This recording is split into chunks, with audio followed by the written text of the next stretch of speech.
Hello friends, in today's session we are going to learn how to calculate the transpose of a matrix. Basically, the transpose of a matrix is an operation where we have to convert the rows of a matrix into column and columns into a rows. So let's perform the transpose of a matrix. For that we have to first create a matrix.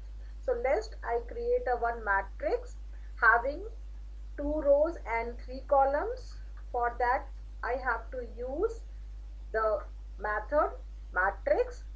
Here I have to pass the elements of a matrix. So the dimension is 2 by 3. So we required at least 6 elements. Now here I can pass the number of row equal to 2 and number of column equal to 3. To calculate the transpose of a matrix, we have to use the method T.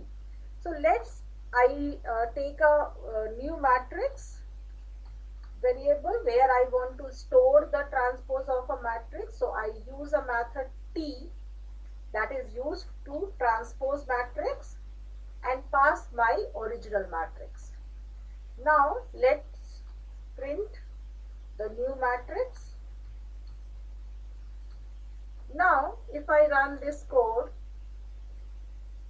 you can see the first matrix I prepared having the number of rows 2 and number of column 3, and after converting you can see the transpose of a matrix is calculated and the new matrix has the number of rows 3 and number of columns 2.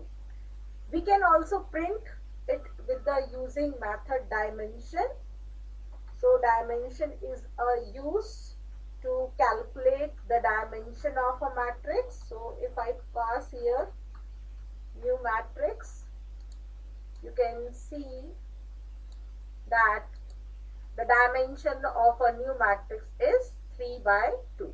So in this way we can calculate the transpose of a matrix using method T. Thank you.